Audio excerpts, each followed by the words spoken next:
we're joined in by someone who's a doctor and also the health minister of this country, and that's a good thing to happen, especially in these COVID times. Dr. Harsh Vardhan is with us. Dr. Harsh Vardhan, October the 2nd, 2020 marks the 6th anniversary of the Swachh Bharat Abhiyan. How important or relevant is this today when we are in the middle of a pandemic that has assumed huge and massive proportions? To answer your question straight, I would say that the Swachh Bharat Abhiyan is of utmost relevance today, when the world is convulsing in the grip of a dangerous pandemic like COVID-19. In fact, the pandemic has given a fresh and renewed momentum to Mahatma Gandhiji's vision of a clean India. During the COVID times, we have learnt that cleanliness in the form of clean washed hands, respiratory hygiene and etiquettes, as well as clean and sanitized surroundings are the only protection we have. COVID has taught us one more extraordinary thing, which is that the planet and sustainable living demand collaboration. The biggest need of the hour today is to build a mass movement on safe hands, wearing masks, respiratory hygiene, and physical distancing. These are extraordinary times. I appeal to you all to come together and clean up India. Let us fulfill the dream of Bapuji. Only then can we contain this pandemic. Dr. Harsh Vardhan, thank you very much. I just want to ask you another question. You recently kind of said that we're all worried about lockdown fatigue, COVID fatigue, and this complacency setting in, and people are just going a little wild. How does one control that at a time when actually there's still a lot of danger associated with the spread of this virus? We are seeing worldwide second spikes and a third spike. So it's not over for a long while.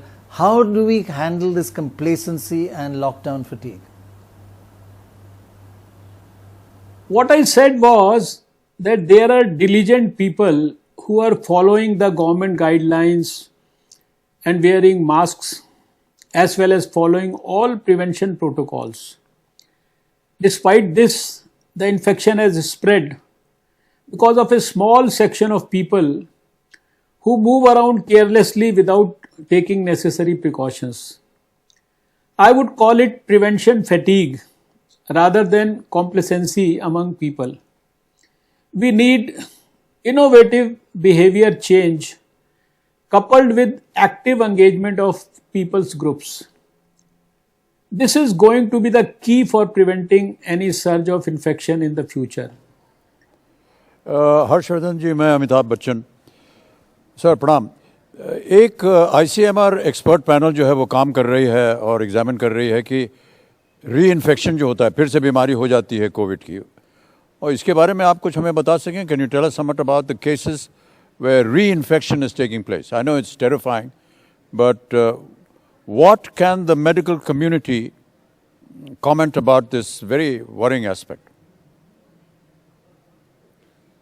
We are currently studying each and every aspect of COVID-19 that is emerging, including the reinfection cases. I will be able to share the details once we have a preliminary report from the ICMR expert panel, which was constituted to study this issue of reinfections.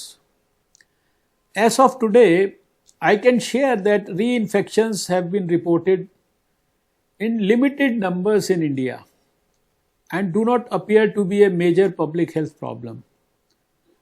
The important thing is that people who recover from COVID-19 must continue to wear face masks and follow the precaution protocol. I have mentioned about the irresponsible behavior of a small section of people who are careless and because of whom it is becoming difficult for us to contain the disease. We have all seen people in marketplaces and other public places moving around freely without wearing face covers. Some are wearing them improperly. Face covers are seen hanging below the chin. I consider this quite obnoxious. This behavior is not to be condoned at all. We are all affected by this behavior. So please start correcting and shaming those who do not wear face covers in public places. Good afternoon, sir. I know this has been a very unprecedented and challenging time for the medical community. But if you had a chance to do things differently, what would you and wouldn't you do? Come a long way since the first meeting that was held on January 8, 2020. Since then, it has been a never-ending exercise of having created hundreds of guidelines and advisories, mobilizing thousands of COVID warriors for contact tracing, becoming self-reliant with our domestically manufactured PPEs and ventilators, creating new quarantine centers and dedicating COVID health facilities across India. And now we are testing almost 15 lakh samples a day. It has been a long journey of 9 months. We have put our heart and soul in this battle against novel coronavirus. However, it will be difficult for me to say we have learnt that India needs a reboot in healthcare. We have to admit that the current pandemic has demonstrated the vulnerability of humankind to exigencies, recognizing that we have to strive to act with greater speed and predictability. The pandemic has made humanity acutely aware of the consequences of ignoring the strengthening and preparedness of our healthcare systems.